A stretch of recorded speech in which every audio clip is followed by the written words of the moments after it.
พระชัยและคุณวีรรัตน์ทั้งสองท่านนะครับได้อธิษฐานจิตเป็นประธานจุดธูปเทียนบูชาพระรัตนตรัยที่แท่นบูชาโต๊ะหมู่บูชานะครับขอรับเกียรติทั้งสองท่านนะครับคุณปุรชัยและคุณวีรรัตน์มั่นคงเจริญทั้งสองจะได้ประคองเทียนชนวนอธิษฐานจิตเป็นประธานจุดธูปเทียนบูชาพระรัตนตรัยนะครับ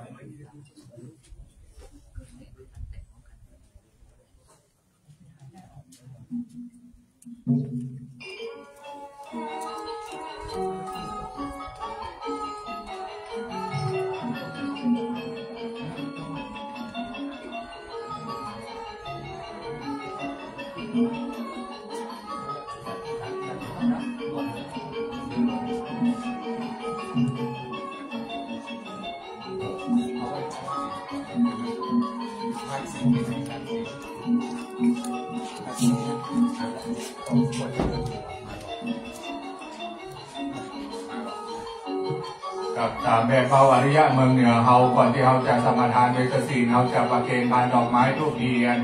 ขอรับเกียรติจากคุณพ่อเจริญประเสริฐศรีได้เป็นผู้ประเคนพานดอกไม้ทูบเทียนเพื่อจะได้สมาทานเป็นกสิน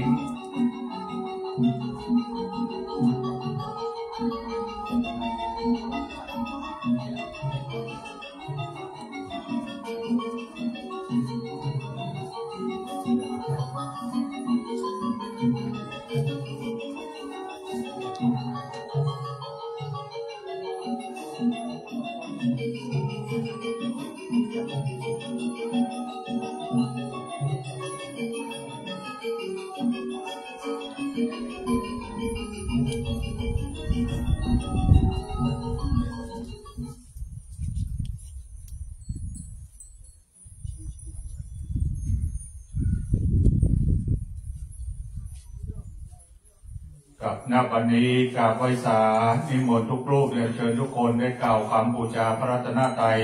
ไหว้พระพร้อมกันณบัดนี้กราบหนึ่งกราบสองกราบสาม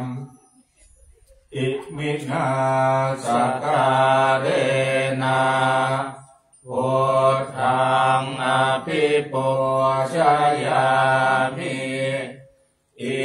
มินาสการะนะธัมมังอภิปูชยามิ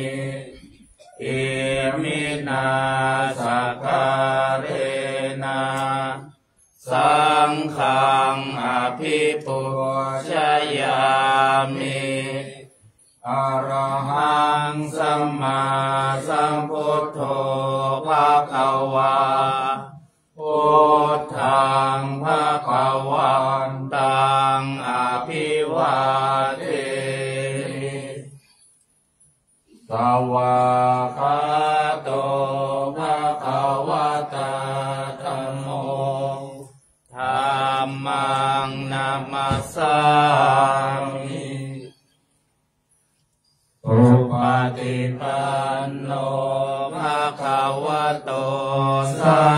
วกสังโฆสังฆังนามามิ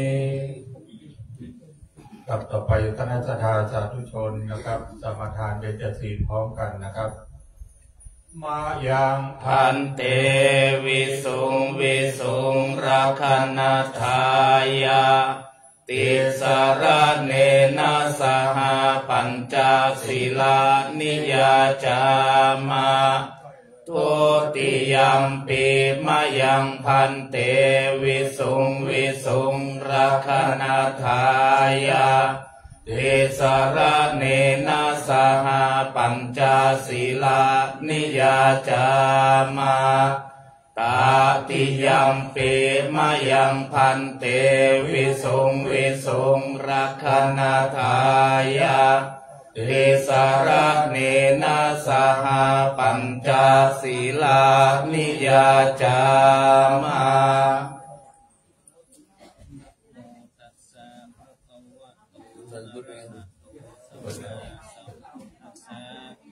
นะโมตัสสะภะคะวะโตอะระหะโตสัมมาสัมพุทธัสสะ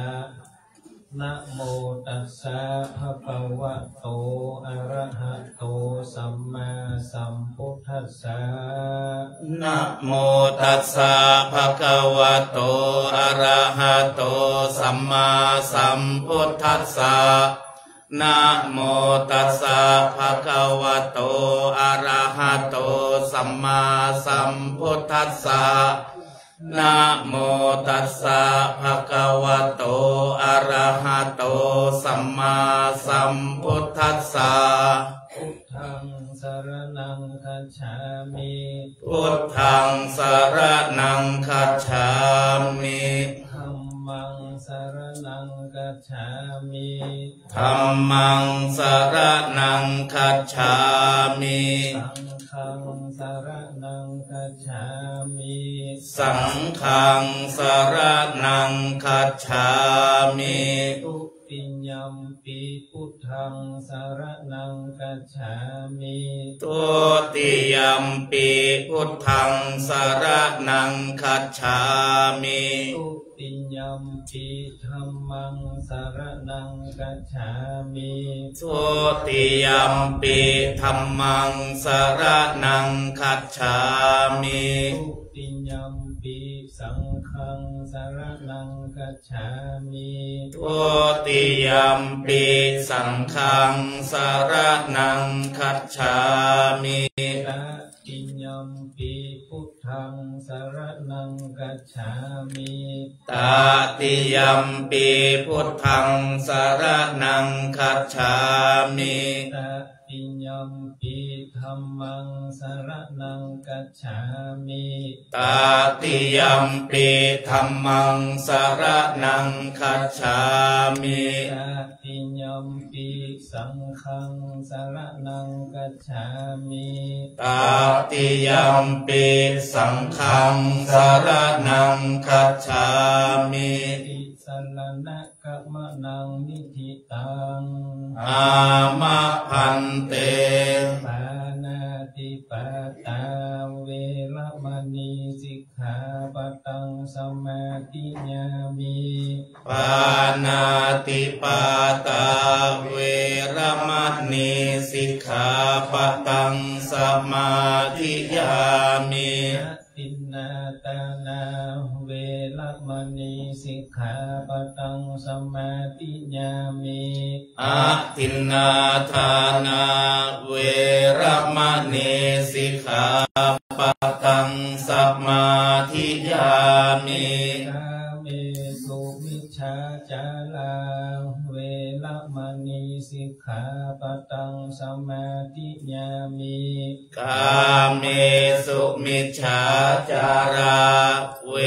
รมณีสิกขาปะตังสมาธิยามิมุสาวาตาเวรมณีสิกขาปะตังสมาธิยามิมุสาวาทาเวรมณีสิกขาปะตังสมาธิยามิอุลาเมลัญญมัจจปมาทัฏฐานาเวรมณีสิกขาปะตังสมาธิยามิสุราเมรยมัจจปมาทัฏฐานาเวรมณีสิกขาปะตังสมาธิยามิอิมานิปัญจสิกขาปัตตานิสีเลนะสุขติยันติสีเลนะโภคสัมปตาสีเลนะนิพุติยันติตัสสมาสีลังวิโสทะเยสาธุสาธุสาธุกับลำดับต่อไปเราท่านทั้งหลายจะได้สดับรับฟังพระธรรมเทศนามหาจาเวสสันดรจาดกมรดกของชาติค่ำคืนที่2ในเวชธรรมของท่านอาจารย์พระครูจันทสรการเจ้าอาวาสวัดทุ่งมนน้อยอำเภอสันทรายจะได้เป็นองค์เมตตาเทศนาธรรมก่อนอื่นนะครับ จะได้อธิษฐานจิตจุดเทียนน้ำพระพุทธมนต์จุดเทียนถวายทรงธรรมและอธิษฐานจิตจุดธูปเต้าจำนวนบาทพระคาถาบาลี134 บาทพระคาถาได้รับแรกขอรับกราบในเมตตาธรรมของท่านอาจารย์พระครูใบดิกาประเสริฐประสันโนได้อธิษฐานจิตจุดเทียนน้ำพระพุทธมนต์ขอกราบไหว้สาในเมตตาธรรมของท่านอาจารย์พระครูครับผม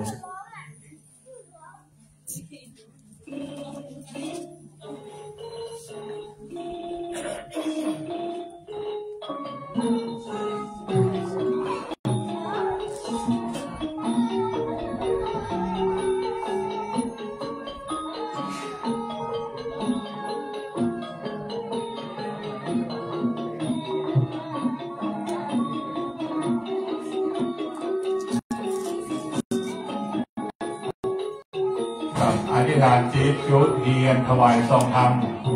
ขอรับเกียรติจากคุณพระราชาโกศโยธินอธิษฐานจิตจุดเทียนถวายทรงธรรมครับผม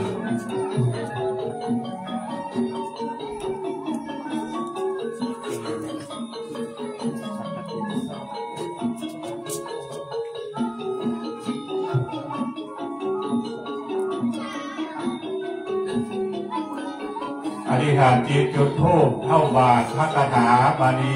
134 บาทพระคาถาบาลีขอรับเกียรติจากคุณกิติมาอิทธพงษ์พันธ์ชุดที่1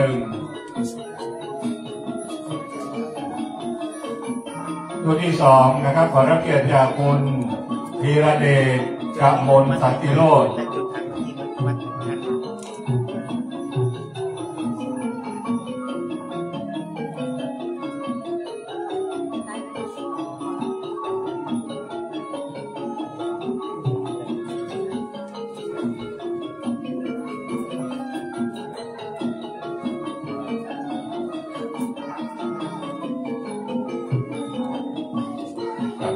คนเกิดปีงัวนะครับต่อด้วยคุณศรีนวลมีจินานะครับจะตาคนเกิดปีงัวนะครับและในวันนี้พระธรรมเทศนากันนี้พระเดชพระคุณหลวงพ่อพระธรรมเสนาบดีหลวงพ่อเกิดปีฉลูปีงัวหลวงพ่อได้อธิษฐานจิตจุดธูปจุดเทียนเต้าบาทพระคาถาเป็นที่เรียบร้อยแล้วนะครับเริ่มต้นนั้นพระเดชพระคุณหลวงพ่ออธิษฐานจิตไปแล้ว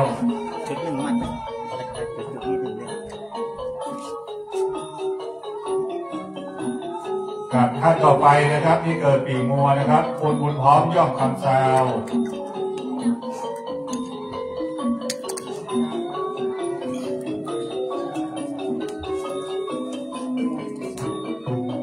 กับนางสาวชนันเพ็ญทองดี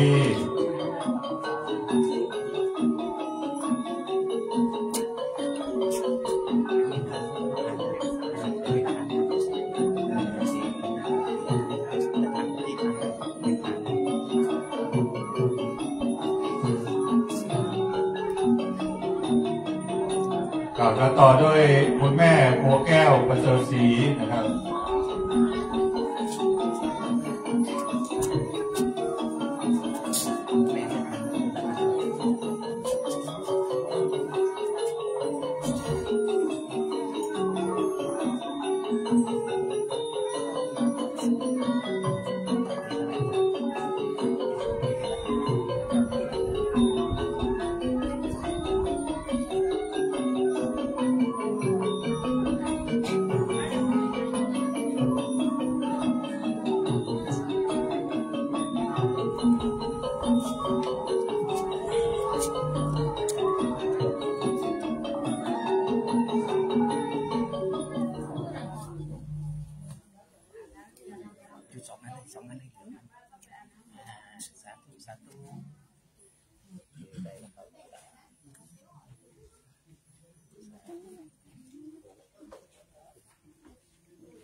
ต่อไปเชิญทุกคนทุกท่านตั้งอกตั้งใจสดับรับฟังพระธรรมเทศนามหาชาติเวสสันดรชาดกมรดกของชาติการท่วน2หิมพานต์134 บาทพระคาถาในเมตตาธรรมของท่านอาจารย์พระครูจันทสรการวัดทุ่งมูลน้อยณบัดนี้ หิ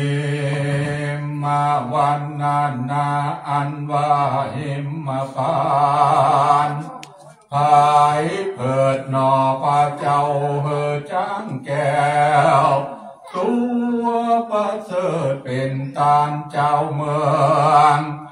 จากกำงามอาโอดลวดกายเป็นความโกรธโกธา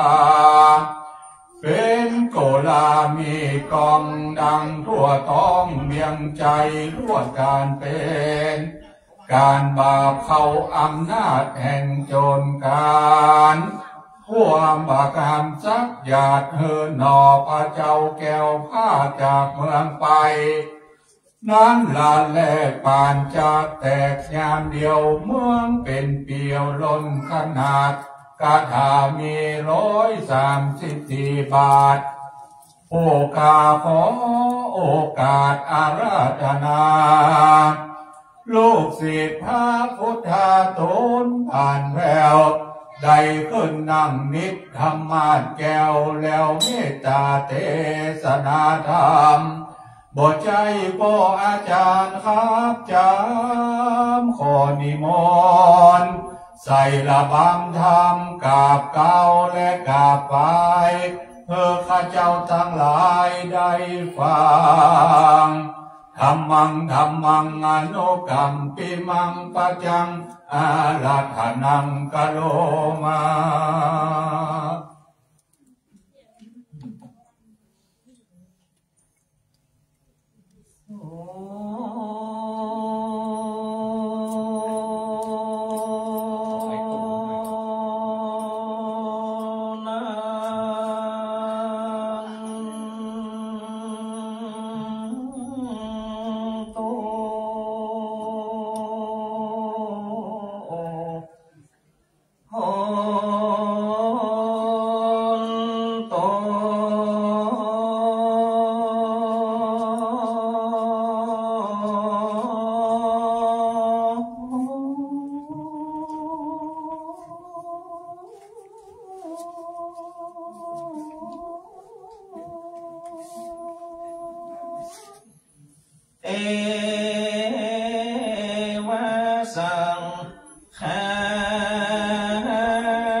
แม่นางยังใหญ่อยู่เฝ้า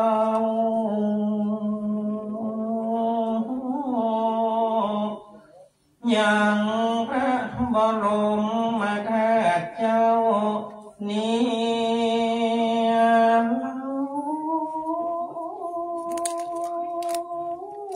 สุเตเจ้าหนอเจ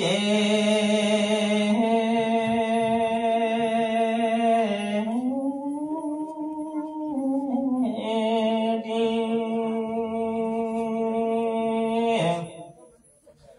เอ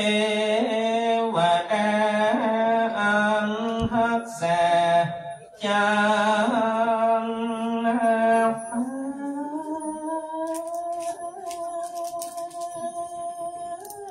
แห่งห้องเวียงติงใส่สี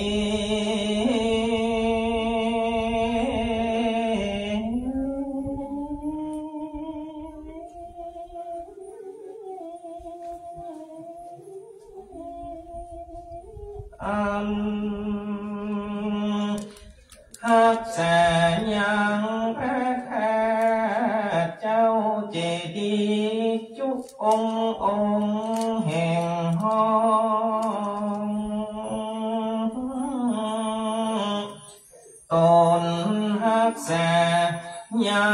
บ้านเมืองเตด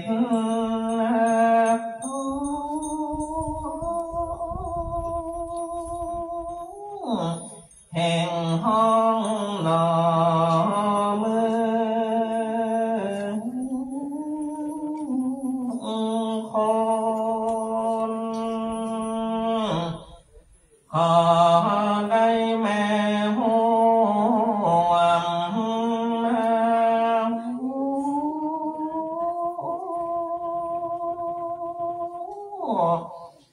ยังกองผ่านแลกุศ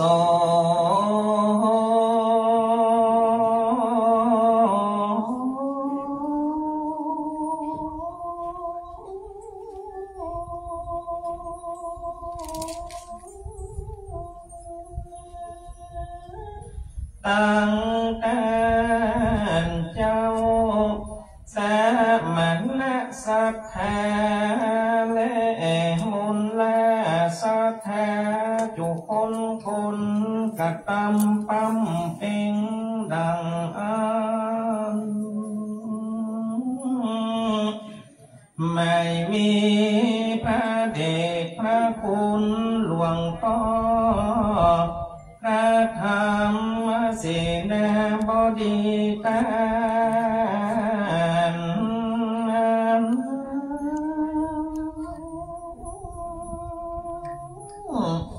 เจ้าคณะภาคเจ็ดเป็นเก้าหนอเด้อมาพร้อมตั้งคณะสงฆ์นา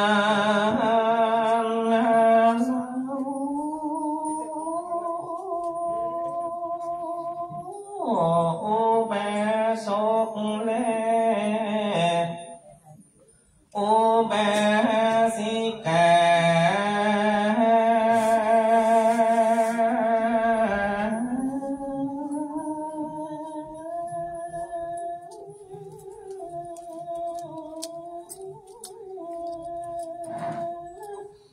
ตั้งคณะศรัทธายิ่งใจหนุ่มเท้า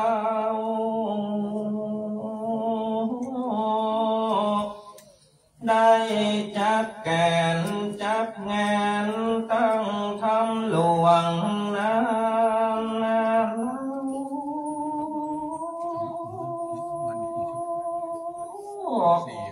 ฟังเทศมหาเจ้าของบักเก่าเมืองมาทำแต่ละกันนั้น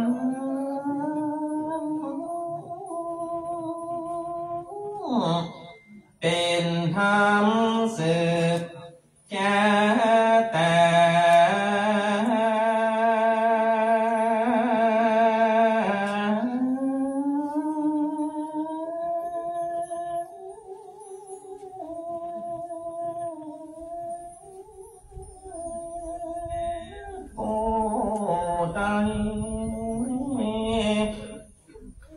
เกิดปีไหนนั้นแน่ได้ฟังไว้ดังอันอย่างทำถูกนี้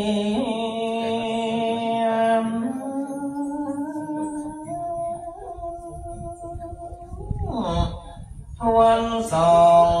ชื่อว่าหิมมา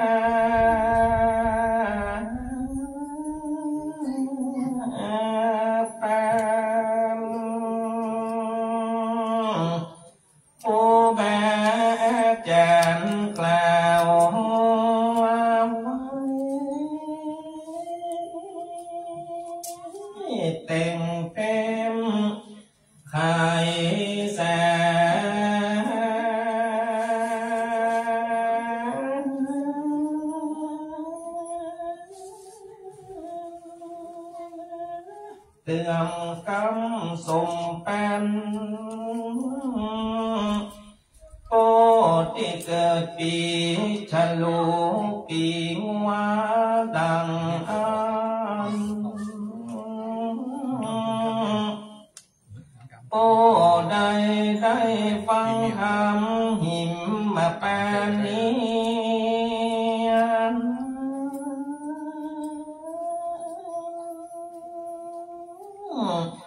จากได้อยู่จื่นสู้หนอปี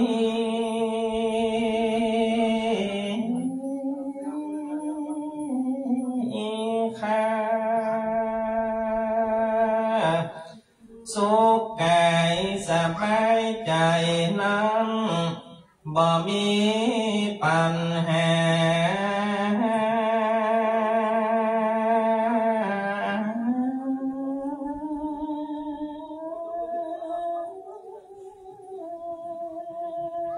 ก็โดยอานิสงส์แห่งธรรมะปกครองห่อหุ้ม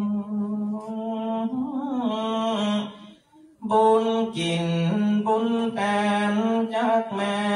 ห่ม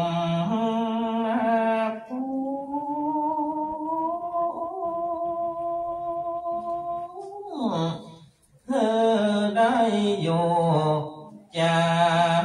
รึก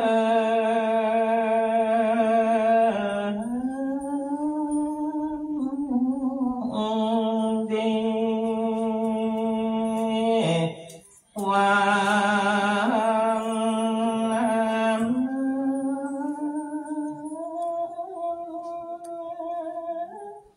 แล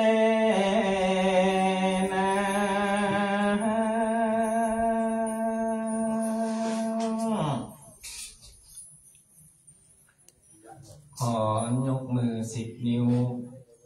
ตั้งพวงมาลาดอกไม้ถวายความเคารพนอบนบไหว้สาพุทธปิมปาสารูปเจ้าอันตั้งปฏิสถานอยู่ที่วัดพระธาตุเจ้าดอยสุเทพแห่งนี้ไหว้สาบารมีองค์พระธาตุเจ้าเจดีย์พระดอยสุเทพอันเป็นสลีแห่งจังหวัดเชียงใหม่สลีนครปิงล้านนาขอไหว้สาปาลมีธรรมพระเดชพระคุณหลวงพ่อพระธรรมเสนาบดีท่านเจ้าคณะภาค7เจ้าอาวาสวัดพระธาตุเจ้าดอยสุเทพแห่งนี้ตลอดจนถึงพระภิกษุสงฆ์องค์สามเณรจุตนจุองค์ขอเจริญความผาสุกมายังคณะศรัทธาญาติโยมพ่อแม่พี่น้องพ่อออกแม่ออกศรัทธาสาธุชนท่านทั้งหลายที่ได้ปากันมาร่วมกันฟังน้ำฟังธรรมในค่ำคืนนี้ในการตั้งธรรมหลวงฟังเทศมหาจารย์เวสสันดรจาดก13 กันลำดับมาถึงกันที่2คือกันหิมพานต์แต่ละวันเราจะได้ฟังกันวันละผูกกันตะว่าเป็นกันทศพรกันนี้เป็นกันต้น2ชื่อว่าหิมพานต์มีพระคาถาว่าได้134พระคาถาที่จบไปนั้นเป็นกาบเก้าตามแบบเบ้าโบราณ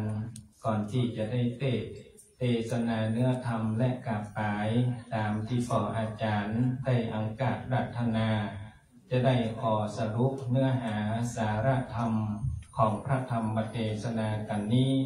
เพื่อให้ศรัทธาญาติโยมได้เข้าอกเข้าใจเพราะว่าการเทศธรรมแบบพื้นบ้านล้านนาของเฮานั่นถ้าบัดตั้งใจฟังแต่นี่ก็จะฟังบ่ออกฟังบ่รู้เรื่องเพราะฉะนั้นเพื่อให้เป็นที่เข้าอกเข้าใจของเยาวชนคนรุ่นใหม่ตลอดจนถึงพ่อแม่พี่น้องศรัทธาก็จะได้ยกเอาเนื้อหามานำเสนออธิบายให้ญาติโยมได้ฟังกันอย่างก่อนการหิมพานต์นี้ได้อู้ต่อ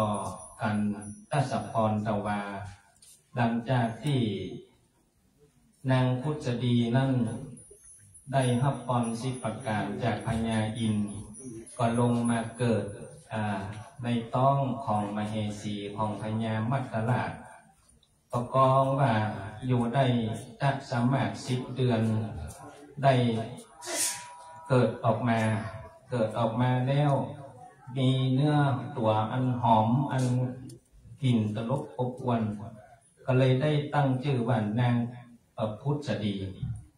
พุทธดีนี่มีเนื้อตัวอันหอมก็เลยได้ชื่อนั้นหลังจากนั้นอายุได้16 ปีก็ได้พญาสนใจนั้นเปิ้นก็เอาไปเป็นพระชายาอากามเหสีก็เป็นของพญาสีปีนะเปิ้นได้สูตรลูกที่ว่าพญาสนใจก็ได้มาแต่งด้วยกันอากามเหสีได้สมรสกันเรียบร้อย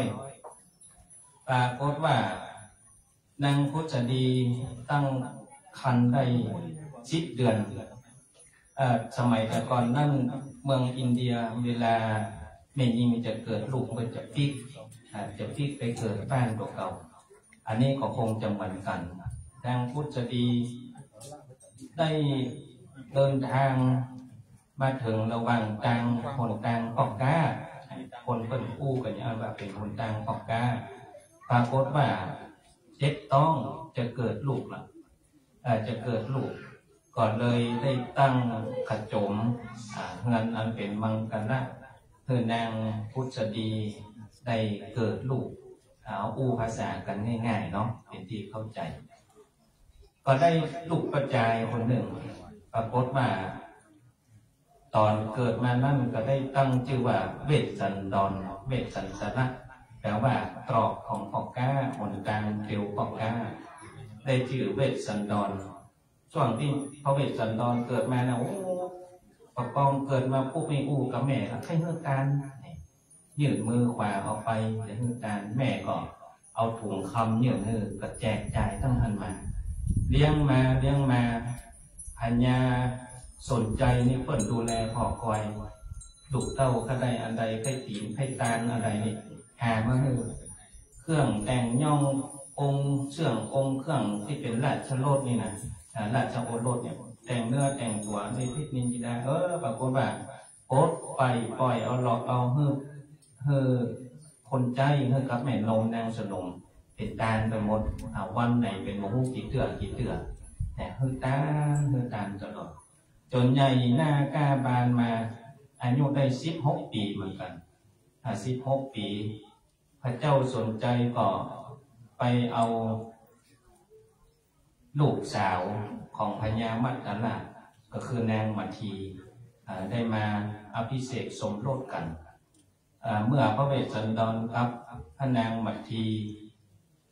อภิเษกสมรสแต่งงานกันเรียบร้อยก็อยู่ด้วยกันมาช่วงที่พระเวสสันดรเกิดมานั้นลืมเล่าเพิ่นมีจ้างมังกรจ้างเผือกเป็นมังกรมาแม่จ้างก็เอามาไว้ที่โฮงจ้างตอนที่พระเวสสันดรลงมาเกิดก็มีคนที่มาเกิดห่วงจ้างเป็นเสนาบดีมาเกิดห่วงวันตันยามกันอีกได้เป็น30,000 คนกว่าได้ขนาดเพราะฉะนั้นก็เป็นสหชาติเกิดห่วงกันมาถึงจ้างเผือกแก้วตั้งชื่อว่าปัจจัยนาเทียนจ้างตัวนี้ในศรัทธาญาติโยมไปอยู่บ้านใดเมืองใดฟ้าฝนตกต้องตามฤดูกาลปรากฏว่าเมื่อพระเวสสันดรใหญ่หน้ากาบานอภิเษกเรียบร้อยมีลูกเต้าชื่อกันหาจาดีพญาสนใจหมอบเมืองปกครองอยู่เย็นเป็นสุขมาปรากฏว่าแถมเมืองหนึ่งมีชื่อว่าเมืองกลิงกลาดเป็นเมืองที่แห้งแล้งเกิดภัยพิบัติต่างๆนานาฝนตกต้องตามฤดูกาลเข้ายากหมากแปลงปัญญาเมืองกลิงกลาดก็มาอู้กันเขาจะแน่อย่างไร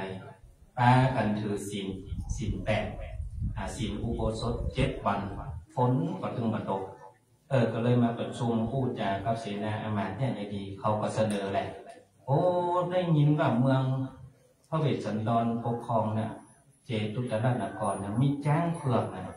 จ้างเผือกตัวนี้ไปอยู่ที่ไหนบ้านเมืองจุ่มเย็นฝนฟ้าตกต้องตามฤดูกาลโอ้อันกันก็ปากันแต่งอุบายเพื่อเสนาอามาตย์ไปขอจ้างเผือกจากพระเวสสันดรเอามาไว้เมืองกลิงกลัดปรากฏว่าเสนาอามาตย์ที่เป็นผู้อาสาขับใจถึง8 คนพราหมณ์8 คนแต่งตัวเป็นพราหมณ์ก่อนที่จะเข้าไปขอดับป้ากันญี่ปุ่นมาโทเนื้อโทตัวให้มันหม่นให้มันเก่ากลายเป็นขอทานให้เป็นขอทานแล้วก็ไปขอพญาเวสสันดรขี่จ้างมาที่ศาลากว้านการเป็นประจำเขาหู้เวลาเขาไปเกิดอยู่หน้าจ้างปัจจัยนาเกียงปัจขบวนของพระเวสสันดรพราหมณ์8 คนที่แต่งตัวเป็นขอทานเอาฝุ่นมาโทเนื้อโทตัวเขาลำมอมเมมก็เข้าไปขอจ้างพระเวสสันดรหันขึ้นมาขอจ้างใจดีเอาน้ำต้นกันทีหยาดน้ำเอางวงวางมือพราหมณ์แล้วก็น้ำหยาดตกลงมายกจ้างเลยเจ้าบ้านเจ้าเมืองหู้ยันเป็นบอกพอใจจ้างผู้บ้านผู้เมืองก็เอาไปเปิ่นพากันไปฟ้องร้องกับพญาสนใจพญาสนใจหู้ยันก็จำเป็นได้ขับไล่พระเวสสันดรเอาใจเจ้าบ้านเจ้าเมืองพระเวสสันดรก็บอกเป็นยังบ่ถือโทษโกรธความไปก็ไปก่อนจะลาละท่านก็จะเฮือจานก่อนเฮือจานอย่างละ100 7 อย่างด้วยกันอันนี้ก็จะอยู่ในกันตานนักกันเพราะฉะนั้นการยิมาแปลงกระจกลงเพียงเท่าอี้ต่อไปจะได้เทศนาธรรมและกราบไปเมื่อศรัทธาญาติโยมได้สดับรับฟังทั้งอกทั้งใจทำกันนี้เป็นธรรมจะแต่ผู้ที่เกิดปีฉลูปีงัวเนอ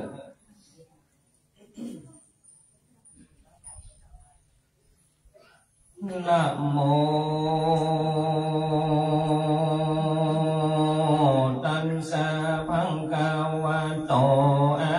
ระหะโตสัมมาสัมพุทธัสสะ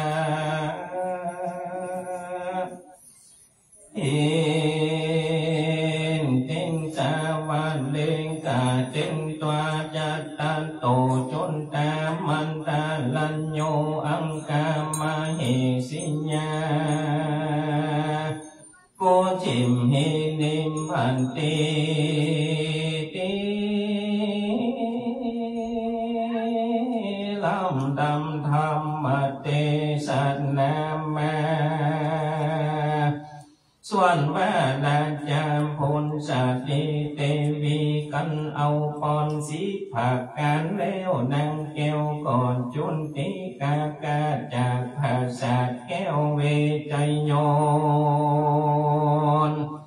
ลงมาเอาปฏิสนในวันละองค์ละจากเทวีแห่งพญาสันติมัตตนาอยู่ตวนตักสมา10 เดือนนางเกิดมามีเนื้อตนอันหอมมากนางจะเป็นดังไล่ตาด้วยจวงจันทร์เหตุดังอันพาพิตามาแต่ต้องสองจิงเบิกไปไรสีใส่ชื่อว่าพุทธาดีงามล้ำเลิศนางแก้วเกิดจำเลินใหญ่ด้วยญาสะปาลิวานอันมาดิลีเมื่อเถิงกาละอายุได้16 ปีกว่าเขาเจ้าก็ถัดลงรูปทรงนมพันวันนะอันงามมีผมอันอย่างลงถึงน้องเที่ยวมีไปเกี่ยวพักหมวดขึ้นบนจุเส้นแลอาคาในกาลนั้นผ่านยาสีพิแลก่อนหือไปนำยังลาจักปิดามาอยู่กำสนใจยันลากูแมนก็กังกางโดยเศรษฐสัตว์ไว้ในที่เป็นอังกามาเหสีเป็นใหญ่แก่นันลีนาสันนมตั้งหลาย16,000 นางก็มีแลส่วนว่านางพุท สดีสานีวิแลกันจุติกากาจากเมืองบนพอลงแม่เอาปันติโสนในมนุนสัจจาโทคมทวนพระสัมมาสิเดือนแล้วนางแก้วก็ขึ้นใหญ่อันอยู่ใด16 ขวบเขาเจ้าก็ทะลงโสภาลังฐานาอันงามก็มาอยู่ด้วยกันคำสนใจยะลากูแมนเถิงกาละเมื่อลาจาพิเศษวันนั้นแลอันท่านสังโฆในกาลนั้นพญาอินตาก่อนลำเปิงดูแวปอนสิผักการอันกูแก่นางพุทธดีควันคูสมลิ้นที่ตามคำมักแห่งนางจุสิ่งแดดเตอตาตาในกาละนันวันลงมาโพธิสัตว์เจ้าก่อสะเวยและจะสัมปันติอยู่แต่ว่าติงสาสะวันกัตเตวันโลกมีอายุอันไกลเสียงจุติกากาจังใดเมื่อเกิดในภาษาเมืองโคนพญาอินตาโตเหตุดีแล้วตนแก้วก็เข้าไปสู่สำนักมหาสันเจ้าแล้วกล่าวคำควรว่ามาดิสะดูแลการผู้หาทุกบ่อใดในกาลนี้ควรเจ้าลงไปเกิดในกำเนิดเมืองโคนเอาปันติโสนในวันละองค์อังกามาเหสีลาจะเทวีแห่งศรีวิลามีนามมาจาดว่าพุทธดีปั๊มปิงปานมีไปใจเป็นที่ไกลด้านลันพญาสัพพัญญูควันจันแลพญาอินตาเอาปาฏิญาณแก่โพธิสัตว์เจ้าเต่านี้แล้วจริงเอาปาฏิญาณแห่งเทวะตั้งหลาย60,000 ตนขอลงมาเกิดในเมืองคนแล้วก็เมื่อสู่เต้นแก้วแห่งตนส่วนมหาสัจเจ้าก็จุติกากาจากภาษาเวใจโยนลงมาเอาปฏิสนกำเนิดเกิดในวาระองค์แห่งราชาพุทธดีแม้นว่าเทวดาตั้งหลาย60,000 ตนพอลงมาเอาปฏิสนในเรือนอำมาตย์60,000 คนก็มีแลในเมื่อมหาสันเจ้าลงมาเกิดเอากำเนิดในต้องแห่งนางพุทธดีโตระหะลินีความมักกำหาธนาแห่งใจใครเฮือสร้างศาลาคว้านตาล6 หลังเกิดแต่ประตูเวียงตั้งสี่ตัดตีกลางเวียงและตีไกลคุ้มน้อยลาจะนิเวศมักใครเป็นเหตุของคนตั้งหลายใจเขาของเป็นตาลมีผ้าแมนวันละ600,000 คำเป็นขนาดส่วนสนใจยันลาสามีได้ยินโตระหะลินีในใจราชาเทวีดังอันจริงพรามทั้งหลายลำไรไกลเหตุหูแจ้งเจจูพักการพรามทั้งหลายจริงไว้พระบาทไทยสนใจว่าข้าแต่มหาราชาเจ้ายังมีสัตว์ตัวหนึ่งวิเศษใจสัตว์เพศสามานมีใจบ่อนในอันใจเตตานร้อยว่ามาเกิดในวาระองค์การราชเทวีเจ้าก็มีแลเก้าสนใจได้ยินคำพรามตั้งหลายกล่าวใจชื่นเย้าใจบานจริงปงราชาองค์การแก่คนทั้งหลายแต่งแปลงสาละลายโดยพระการดังกล่าวมาจำเนียนมาแต่มหาสันเจ้าเกิดมาในขักขุนมหากษันทลาธิ และคนทั้งหลายก่อนน้อมไฟของฝากนักหนากะนันแนนับบ่อใดลุยเตยะอนุภาวะแก่นไทยตนบุญเต้าคุณพญาต่างเทศสันแลบ่ออาจอุดอยู่ใดก่อนน้อมมาควายยังปัญหาการมากนังเลส่วนราชาพุทธดีก่อฮับสารยังกับปะโดยยาสะปาลิวานนั้นหามานว่าใดสิเดือนบัวละมวลควันหาสูตรมหาสันเจ้าตนวิเศษแน่งก็ไขตอดพระเนตรยังเวียงจริงบอกแต้วสนใจยาดาแต้วของอัมมาผาดับผาดายังเวียงวิลาจำเริญตาเหมือนดังเวียงเทวดาบนฟ้าแล้วของนางน้องลามีหมู่เสนาโยธาเวทล้อมเป็นปาลิวานโดยละจัญญาณอันวิเศษเพื่อจะตอดพระเนตรยังใจเหมือนนั้นนางก็ไปลอดตำกลางตังปอกกาลงกรรมสวาอันจังเฮอโพธิสันเจ้ากากาจากองค์กานางก็สำแดงอาการกิ้วต้องนางจักเฮอบอกเหตุอันนั้นแก่เจ้าสนใจที่นั้นสนใจญาลาของหึงอามาแต่งเหือนมงคลควันหาสูตรในที่นั้นแล้วจริงโคนเฝ้าเห็นลอดจุกรรมจุปายนางพุทธสดีก็ได้ลูกใจตนหาเสดอันเกิดแต่องค์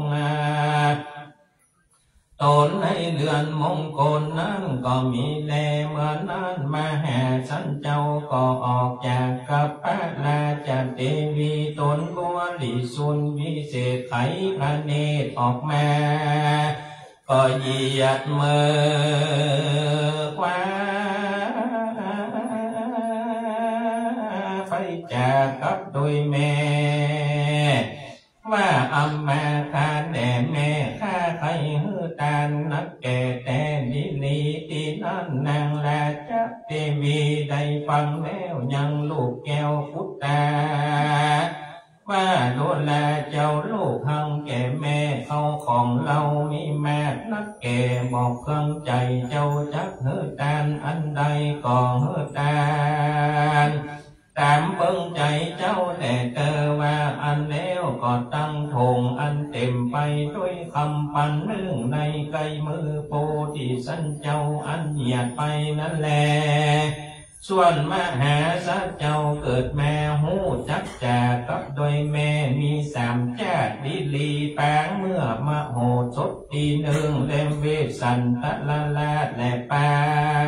งเป็นสิทธัตถะโกมานเป็นปางสุดปางซ้อยในกาลนั้นคนทั้งหลายจริงเบิกบานหลายสี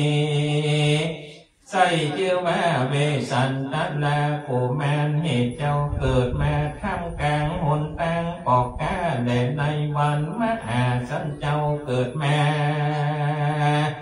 ยังมีแจ้งตัวหนึ่งนามีปังกติอันจะละเดินไปอากาศก่อนนำเอาลูกจ้างตัวหนึ่งมีตัวอันข่าวตั้งมวลควรเป็นจ้างมงคลตัวผาเสดแม่ตั้งไว้ในห้องจ้างมงคลเหตุมาเป็นจ้างเกิดมาค้ำจูสมปาน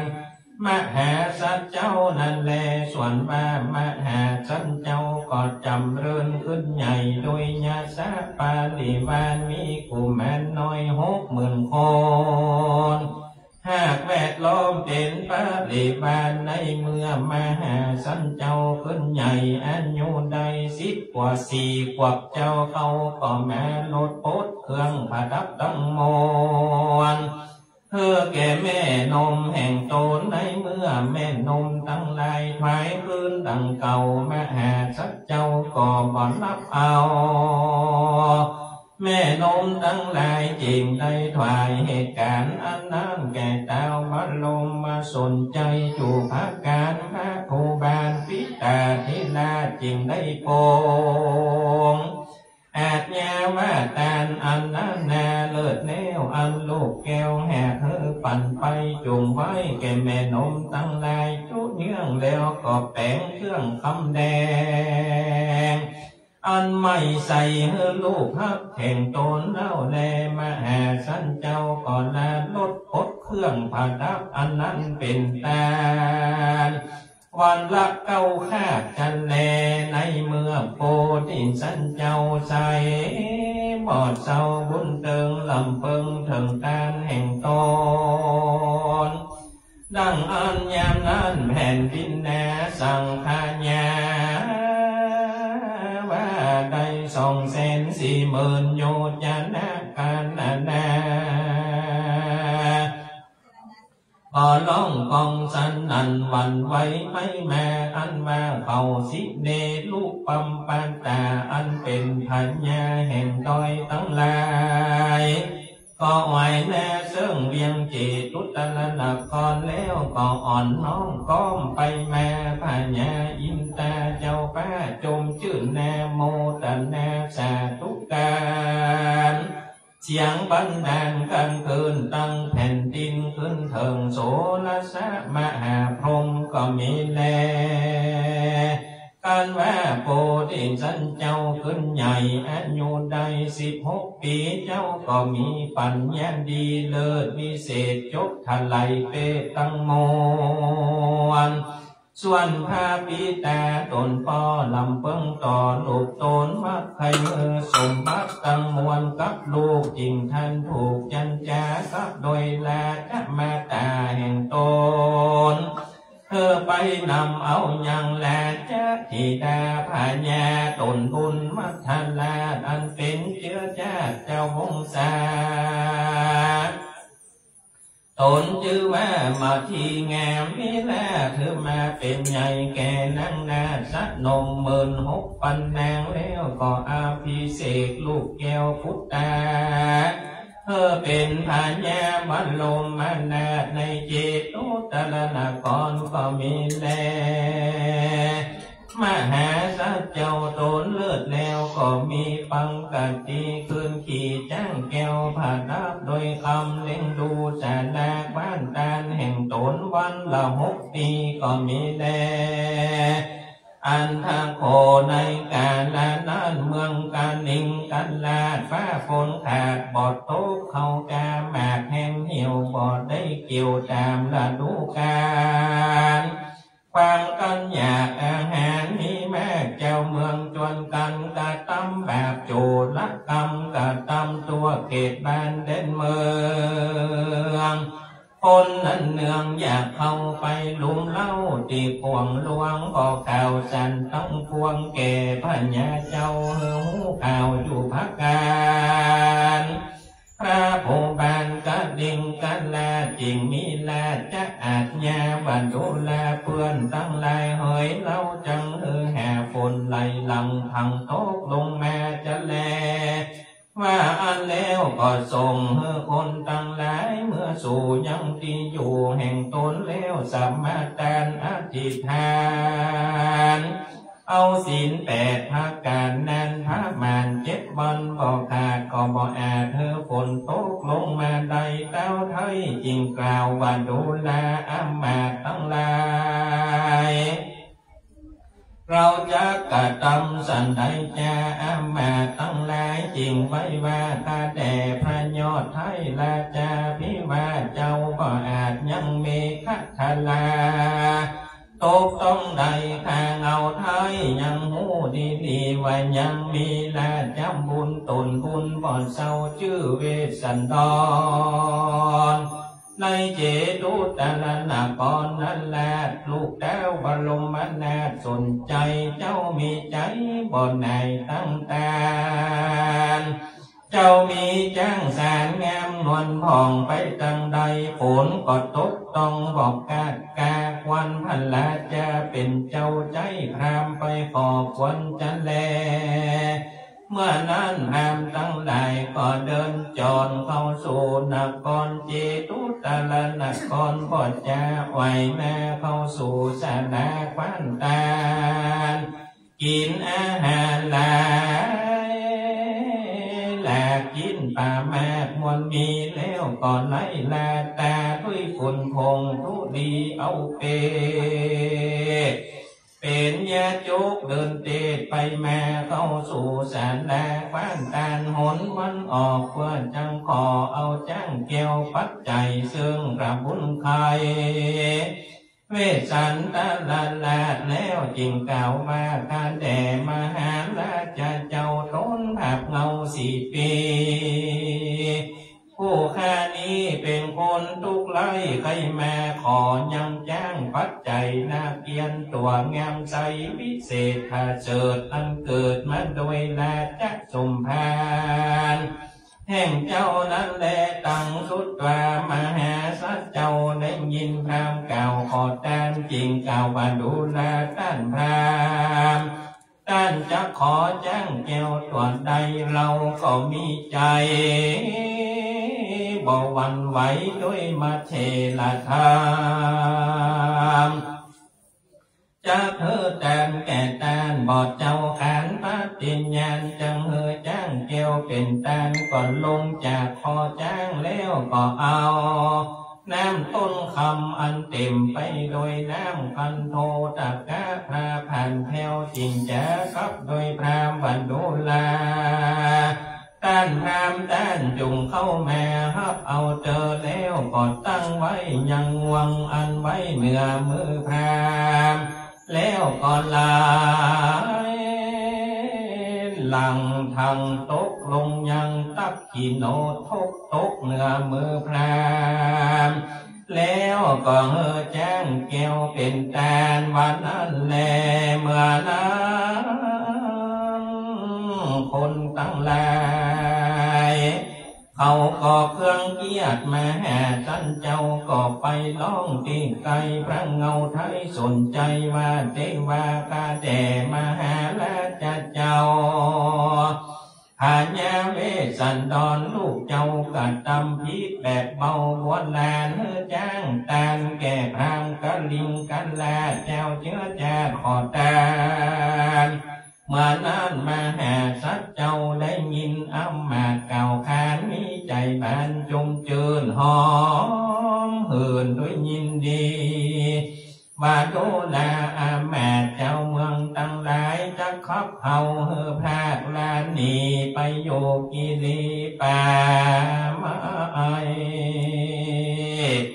เหตุเราได้เฮือตานเราจักตานเยื่องละ700เป็นข้าแดดเจ้าเมืองจุงโอกาสบ่นานเราจักเฮือตานผู้นี้เตอกันว่ามหาสันเจ้าได้พิจารณามหาตานก็เข้าไปสู่ยังที่นางราชมัทธิจากำดีกับโดยนางอากาจญามัทธิต่างก็มีแต่ก็เอาที่พระราชเจ้าแหกย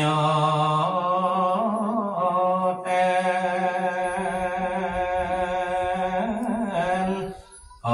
มีโดยหากา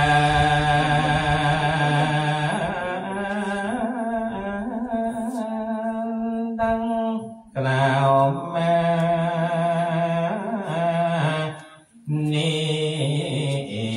แหละนะโอ้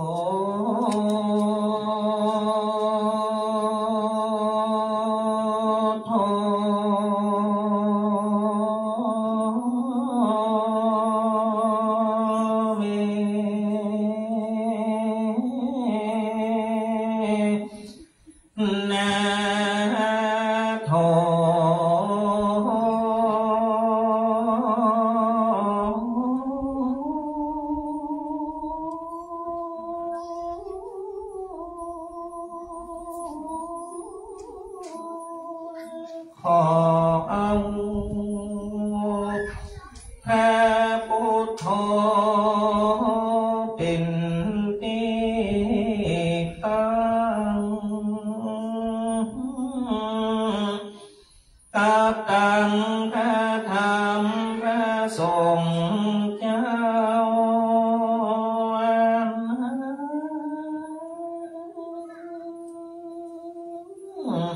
เป็นสารณะก่อนสิ่ง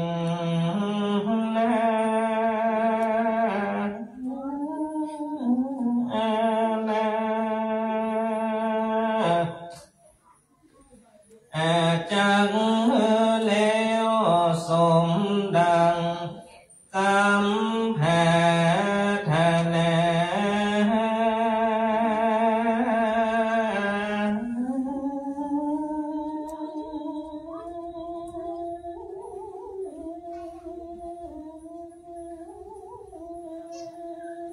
แก่มุลลาสันทา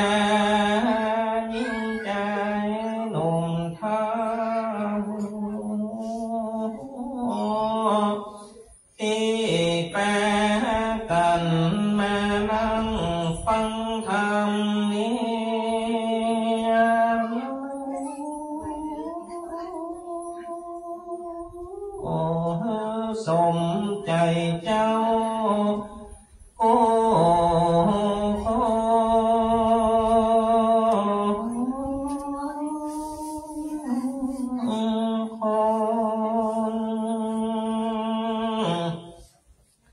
ขอการตั้งหลายจงได้โกศ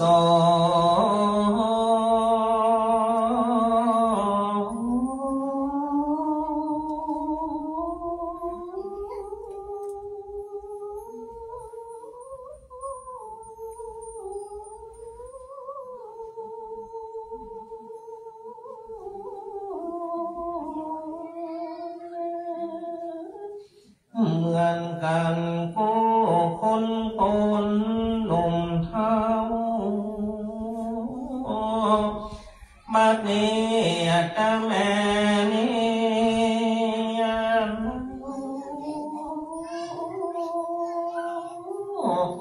จากว่า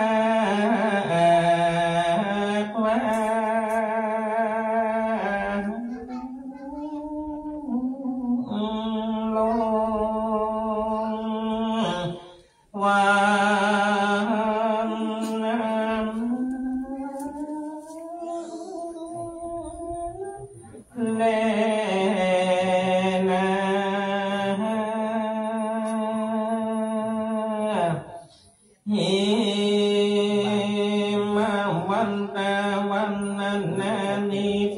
แต่ที่ยังกล่าวยังสั่งวันนั้นนาวิเศษจาห้องเหตุยังหิมมาปันปันดิเทจาห้องเหตุหิมมาปันอันพดาพดาไปโดยกาถาว่าได้134กาถาก็บังโกมสมเร็จสาเดสาธุสาธุสาธุสาธุสาธุสาธุสาธุสาธุสาธุกับพระธรรมเทศนาเวสสันดรจาดกการทวน2หิมพานต์134 บาทพระคาถาในเมตตาธรรมของท่านอาจารย์พระครูจันทสรการเจ้าวาดวัดทุ่งหัวน้อยอำเภอสันทรายจังหวัดเชียงใหม่ได้เมตตาเทศนาธรรมจบไปซึ่งพระธรรมเทศนากันนี้ได้รับเป็นเจ้าภาพเจ้าศรัทธาหลายคณะประกอบไปด้วย รับเป็นเจ้าภาพโดยคุณปุรชัยคุณวีรรัตน์มั่นคงเจริญรับเป็นเจ้าภาพโดยคุณจิตติมาอิทะพงษ์พันธ์คุณธีรเดชกมลสันติโรจน์คุณพระราชาโกษโยธินเราเป็นเจ้าภาพโดยเมตตาธรรมของท่านอาจารย์พระครูประเสริฐพระครูบดิกาประเสริฐประสโนคุณโยมพันนิตาพรหมินพร้อมครอบครัวคุณโยมนางสาวกันนภัทรขันติชนะบุญญาพร้อมครอบครัวแม่ชีจมัยพรธานุสิทธิ์รับเป็นเจ้าภาพทุกประเทศร่วมนะครับเราเป็นเจ้าภาพร่วมโดยคุณศรีนวลคุณเสงี่ยมอินจินาคุณบุญพร้อมย่อมคำสาวและคณะศิษย์วัดแผนกโรงครัวโรงอาหารและคณะศรัทธาเราท่านทั้งหลายได้รับเป็นเจ้าภาพเจ้าศรัทธาพระธรรมเทศนาการนี้ต่อไปจะได้น้อมนำประเคนถวายบูชาการเทศการธรรมก่อนที่จะถวายบูชาการทานนั้นมณฑลพิธีอันศักดิ์สิทธิ์นี้พระเดชพระคุณหลวงพ่อพระธรรมเสนาบดีได้อัญเชิญรูปหล่อพ่อเหมือนของครูบาเจ้าศรีวิจัยนักบุญแห่งล้านนาไทยปฏิสถานเป็นมังคละเป็นมงคลเบื้องต้นจะได้น้อมถวายบูชาคุณศีลบูชาคุณธรรมของหลวงพ่อครูบาเจ้าศรีวิจัยนักบุญแห่งล้านนาไทยขอเรียนเชิญศิษย์วัดแผนกโรงครัว2 คน2 ท่าน1นางสาวน้ำฝนศรีทองพุ่ม2นางสาววรรณวิกาเมฆขันชิตในนามของศิษย์วัดแผนกโรงครัวโรงอาหารได้น้อมบูชาคุณศีลคุณธรรมของครูบาเจ้าที่หน้ารูปหล่อของครูบานะครับ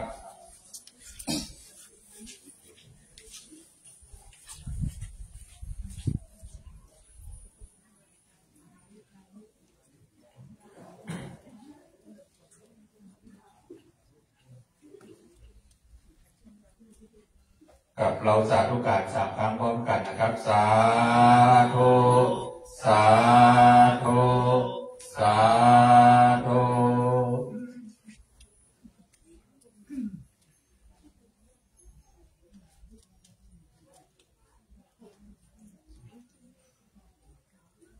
กับและน้อมถวายบูชาการเทศการธรรมจะแบ่งเป็น4 ชุดเข้าน้อมประเคนชุดแรกนะครับขอกราบไหว้สาในเมตตาธรรมของท่านอาจารย์พระครูไวดิกาประเสริฐประสันโนในนามของคณะคุณพันนิตาพรหมินและนางสาว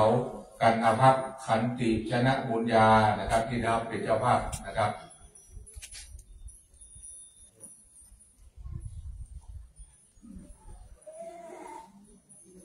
สาธุสาธุสาธุครับชุดที่2นะครับเจ้าภาพใหญ่เจ้าภาพหลักนะครับขอรับเกียรติจากคุณปุรชัยคุณวีรรัตน์มั่นคงเจริญทั้ง2 ท่านได้น้อมประเคนถวายบูชาการเทศขอรับเกียรติจากท่านครับผม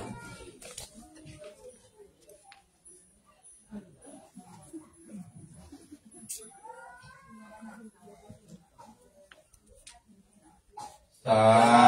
ธุสาธุสาธุน้อมถวายชุดที่3นะครับขอรับเกียรติจากคุณ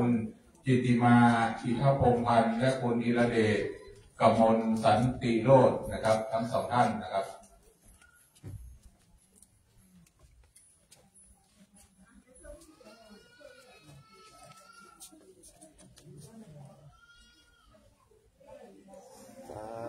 สาธุสาธุสาธุกับและชุดที่4นะครับคุณศรีนวลมีจินาและคุณบุญพร้อมย่อมคำสาว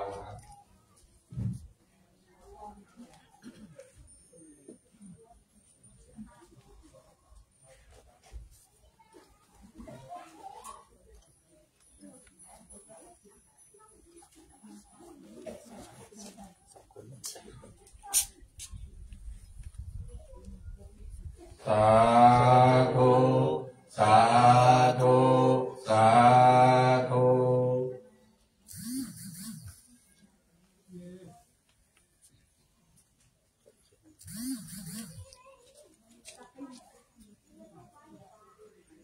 กับต่อไปท่านที่มีน้ำเตรียมตดน้ำรับพรอันเป็นมงคลณบัดนี้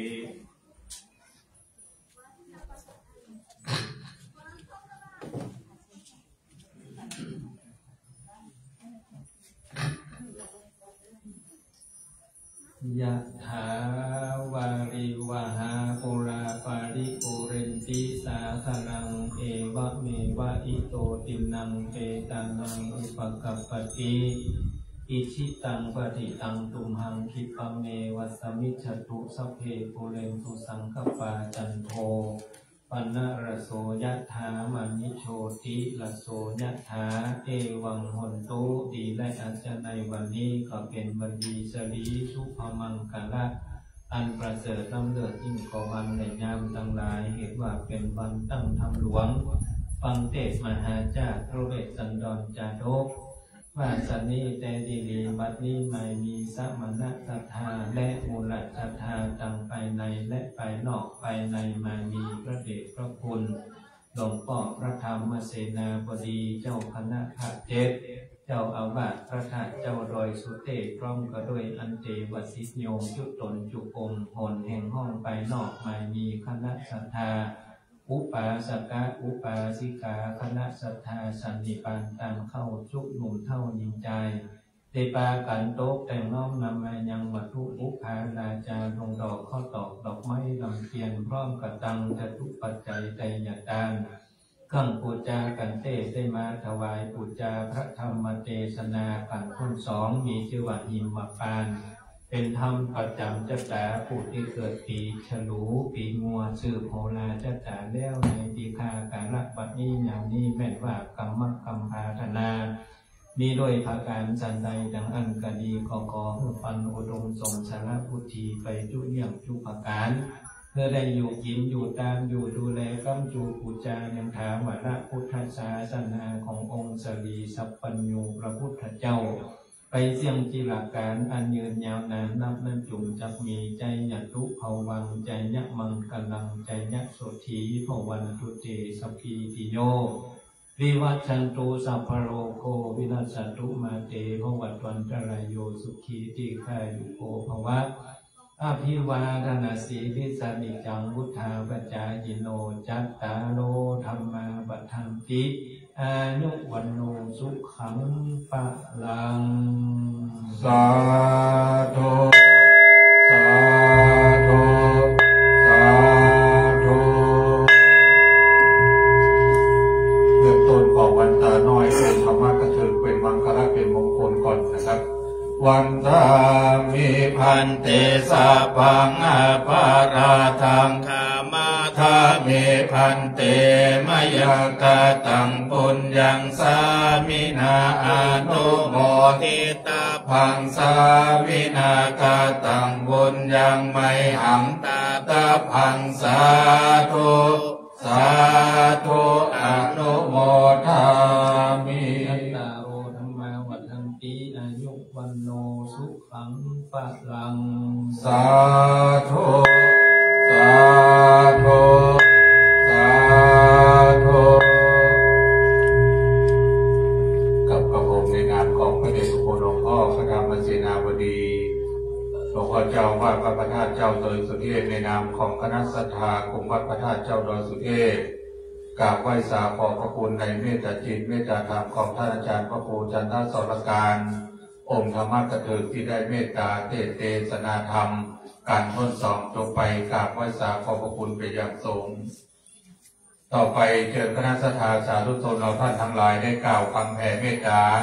ให้กับสรรพสัตว์และแผ่เมตตาให้กับตัวเองให้ทุกท่านว่าตามนะครับสัพเพสัตตาสัพเพสัตตาสัตว์ทั้งหลายสัตว์ทั้งหลายที่เป็นเพื่อนทุกข์ ที่เป็นเพื่อนทุกข์เกิดแก่เจ็บตายเกิดแก่เจ็บตายด้วยกันทั้งหมดทั้งสิ้นด้วยกันทั้งหมดทั้งสิ้นเวลาโหนตุเวลาโหนตุจงเป็นสุขเป็นสุขเถิดจงเป็นสุขเป็นสุขเถิดอย่าได้มีเวรอย่าได้มีเวรซึ่งกันและกันเลยซึ่งกันและกันเลยอัพพยาปัชชาโหนตุอัพพยาปัชชาโหนตุจงเป็นสุขเป็นสุขเถิดจงเป็นสุขเป็นสุขเถิดอย่าได้พยาบาทเบียดเบียนอย่าได้พยาบาทเบียดเบียนซึ่งกันและกันเลยซึ่งกันและกันเลยอนีคาโหนตุอนีคาโหนตุจงเป็นสุขเป็นสุขเถิดจงเป็นสุขเป็นสุขเถิดอย่าได้มีความทุกข์กายอย่าได้มีความทุกข์กายทุกใจเลยทุกใจเลยสุขีอัตตานังสุขีอัตตานังปริหารันตุปริหารันตุจงมีความสุขกายจงมีความสุขกายสุขใจรักษาตนรักษาตนให้พ้นจากทุกข์ภัยให้พ้นจากทุกข์ภัยทั้งสิ้นเถิดทั้งหมดทั้งสิ้นเถิดอหังสุขิโตโหมิอหังสุขิโตโหมินิทุโขโหมินิทุโขโหมิอเวโรโหมิอเวโรโหมิอโรโคโหมิอโรโคโหมิสุขีอัตตานังสุขีอัตตานังปริหารามิปริหารามิขอให้ตัวของเราเองขอให้ตัวของเราเองจงมีความสุขจงมีความสุขปราศจากทุกข์ปราศจากทุกข์ไม่มีภัยไม่มีภัยไม่มีเวรไม่มีเวรไม่มีโรคไม่มีโรคอยู่เป็นสุขอยู่เป็นสุขทุกเมื่อเธอทุกเมื่อเธอต่อไปเชิญทุกท่านเข้าสู่ภาวนาใหม่บุญสำเร็จด้วยการเจริญเมตตาภาวนากำหนดลมหายใจเข้าลมหายใจออกสักเข้าคู่ลมหายใจเข้าออกณบัดนี้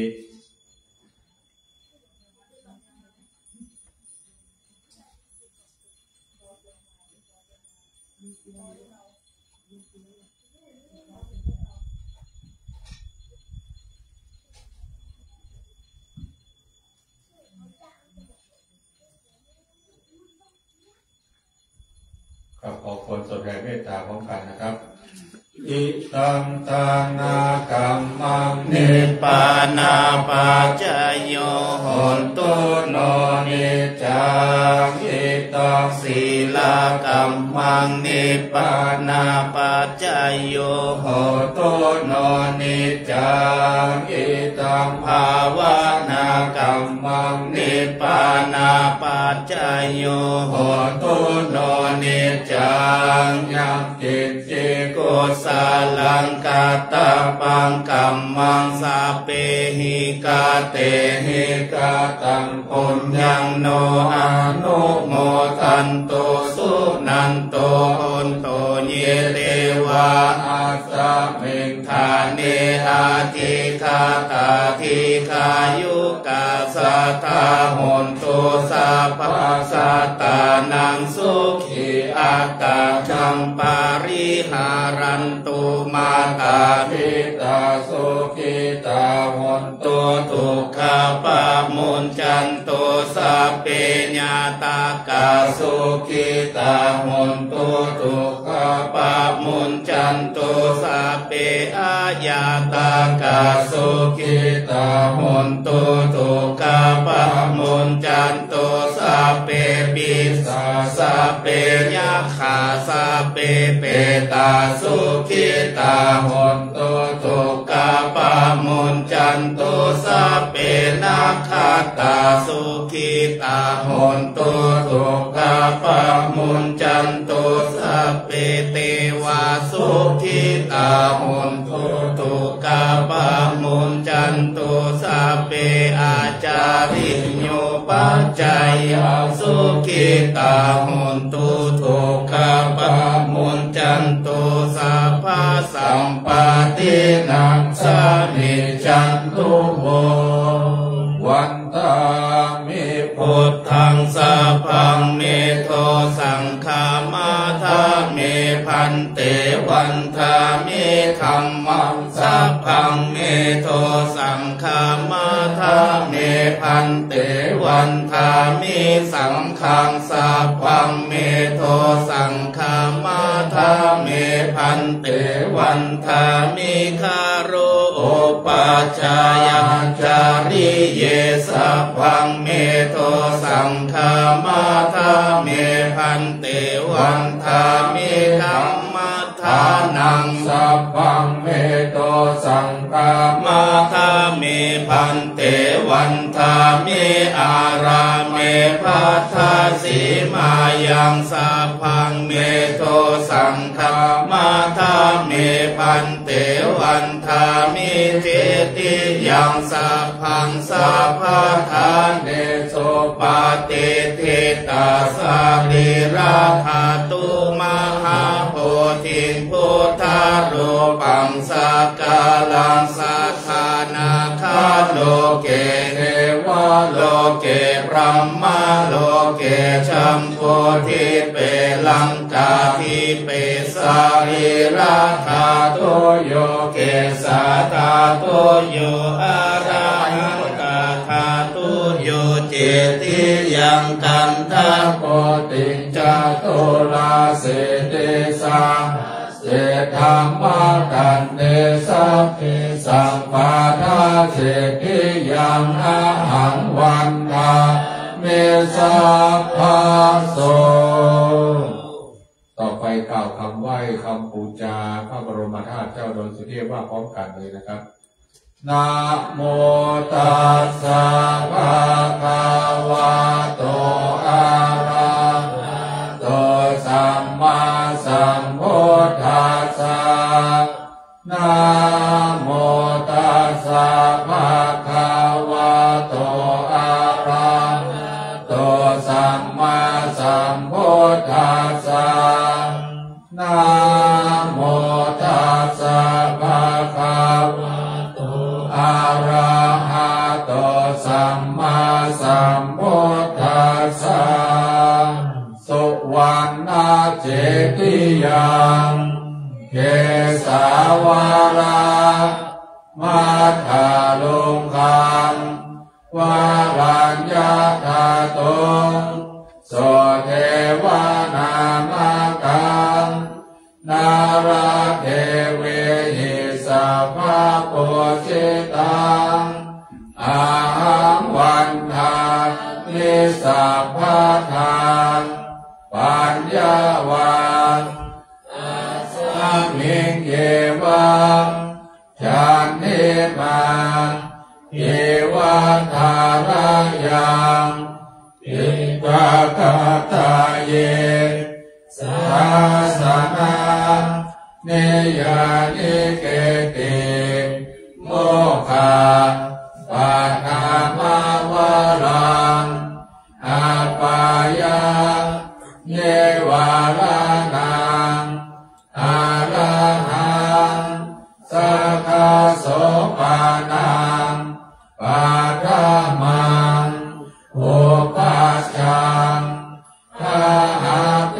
ตวาปัตตาจิวารังยังยังชาตังสังฆามาเชปุจจาสวังกราบหนึ่งกราบสองกราบสามกับต่อไปในเมตตาธรรมของพระเดชพระคุณหลวงพ่อพระธรรมเสนาบดีหลวงพ่อจะได้นำคณะสงฆ์สามเณรคณะศรัทธาคณะท่านเจ้าภาพตลอดจนถึงน้องๆเยาวชนบ้านดอยสุเทพทำการประทักษิณเวียนเทียนรอบองค์พระสุวรรณเจดีย์พระบรมธาตุเจ้าดอยสุเทพเป็นวันละ3 รอบนะครับเชิญทุกคนทุกท่านได้ทำการประทักษิณณบัดนี้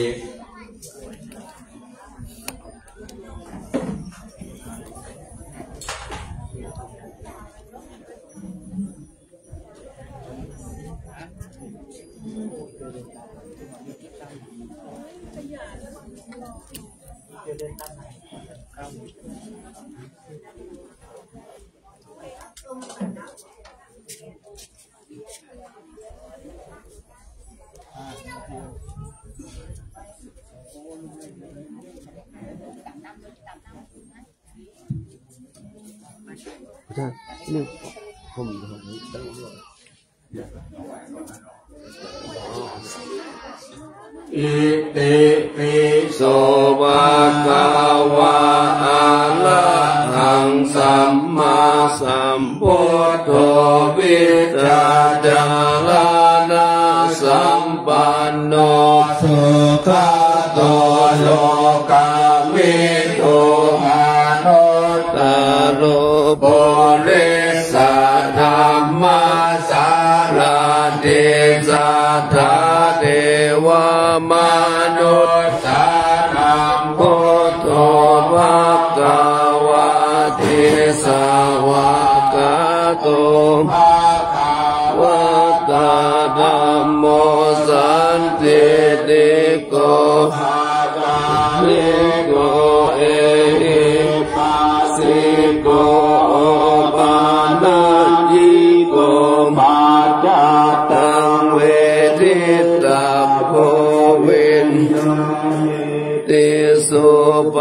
ฏิปันโนภะคะวะโตกัสสังโฆอุชุปฏิปันโนวะโตสาวกสังโฆปฏิปันโนภะคะสาวกสังโฆปฏิปันโนวะโตสาวกสังโฆ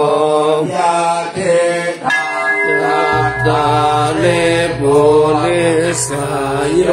คานิอาคาปุริสาบุคลาเอภะ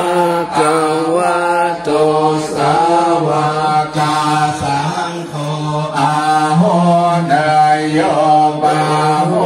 นายโยทากินายโยอัญชาลิกาลาเนโยอนุตตรังบุญญาเขตังโลกัสสติอิติปิโสภะคะวะระหังสัมมาสัมพุทโธวิชาจารณะสัมปันโนสุขโตกวิตุอนุตตโลปุริสธรรมสารมมนุษย์สานังภะคะวะติกะตุภะคะวะตาสันติติโกอาคาลิโกเอปัสสิโกโอปัสนาอิโกปัจจตังเวทิตาโพวินโยเอติสุปฏิปันโนภะคะวะโตสาวกสังโฆโมโชปฏิปันโนภะคะวะโตสาวกสังโฆยายาปฏิปันโนภะคะวะโตสาวกสังโฆอิติปฏิปันโนภะคะวะโตสาวกสังโฆยะเทนังยัตตาเลปุริสายกาเลอาสาปุริสาปุกาลาภะคะวะโตสาวกสังโฆหูนายโย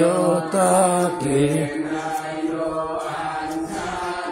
กาลานิโยอนุตตรังเขตังโลกัสสติปันโนภะคะวะโตสาวกสังโฆโอโชปฏิปันโน ตุ สาวกสังโฆญายาปฏิปันโนภะคะวะโตสาวกสังโฆสามิทิปฏิปันโนภะคะวะโตสาวกสังโฆยะเอหังยัตตาลิปุริสายโยอัตตาปุริสพุทธลาเฮสาภะคะวะโตสาวกสังโฆอาโหเนยโยปาโหเนยโยทาเทนยโยอัญชาลิกาลาสิโยอานุตตังบุญญาเตตังโลกัสสา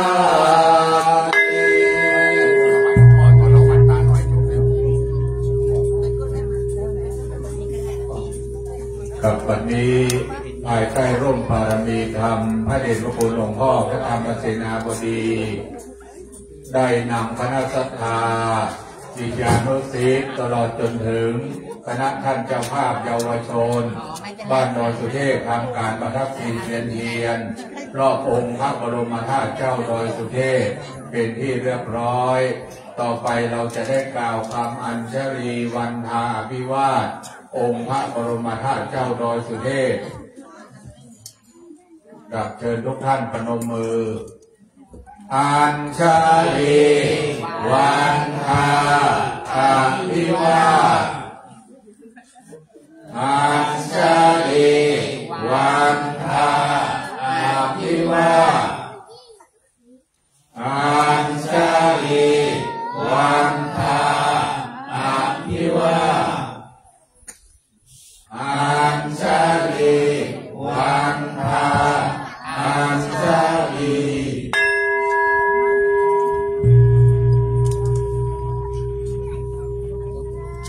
เข้าขอบการในเมตตาธรรมพระเดชพระคุณหลวงพ่อได้เมตตานั่งที่อาสนะให้คณะสงฆ์คณะศรัทธาสาธุชนได้กล่าววันทาน้อยในคุณศีลคุณธรรมคุณกรรมฐานของพระเดชพระคุณหลวงพ่อพระธรรมเสนาบดีด้วยความเคารพยิ่งทุกท่านพนมมือน้อมกายลงเล็กน้อยวันทามิวันเตสัพพังอาปาราทังนามาคาเมพันเตมายากาตังบุญยังสามินาอนุโมทิตาปังสามินากาตังบุญยังไมหังตาลาปังสา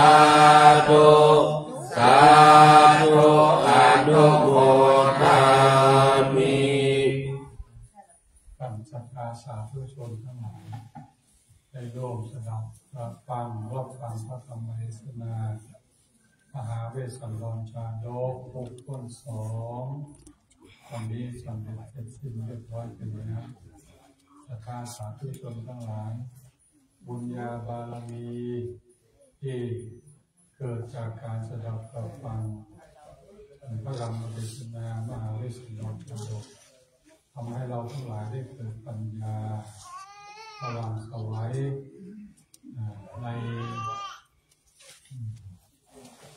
ในโลกของเรา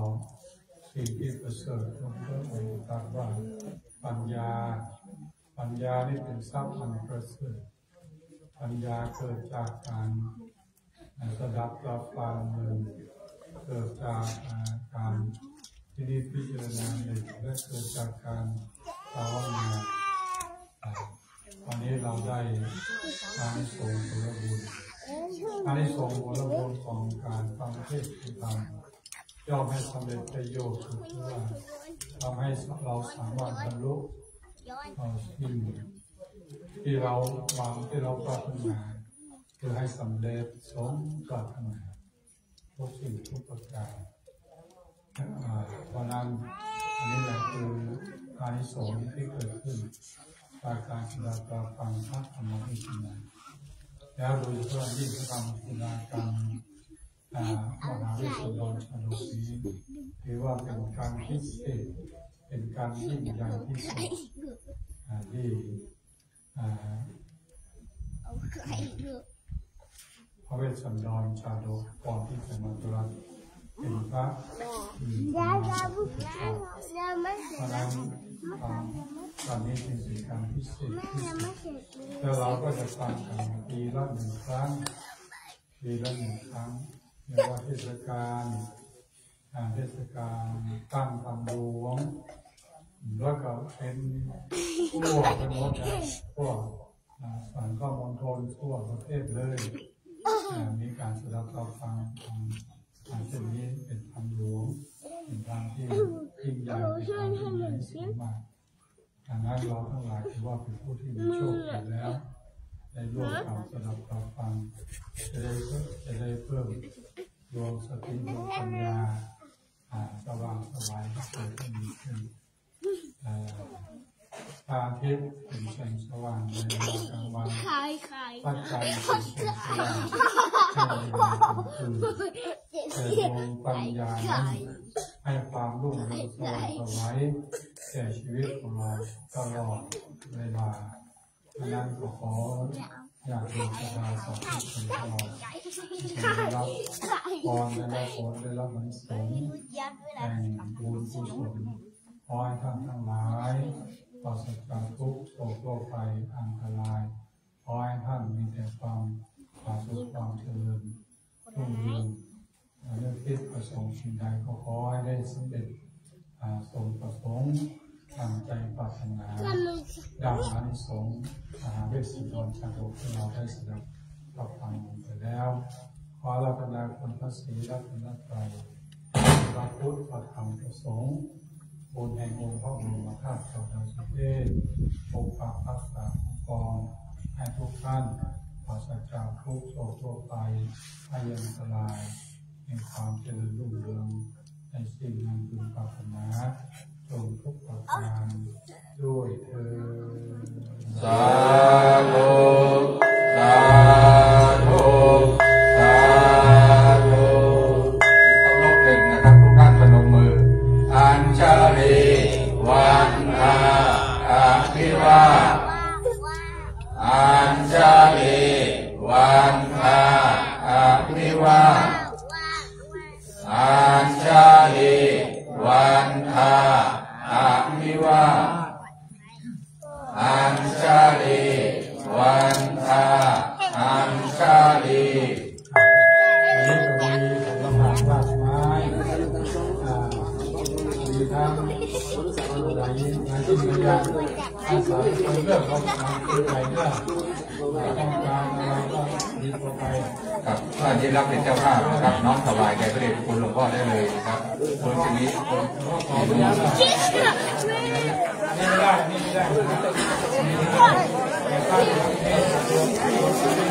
ไม่ค่ะ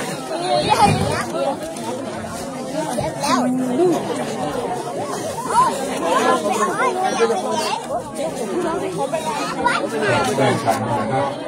เราขอบคุณอนุโมทนานะครับคุณพ่อสมัครนะครับเราสถิตวงศ์ได้นำมาละนะครับได้นำมาละมาร่วมก็โดยน้อง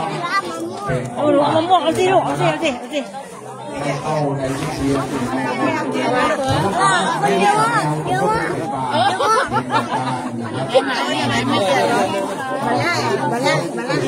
มา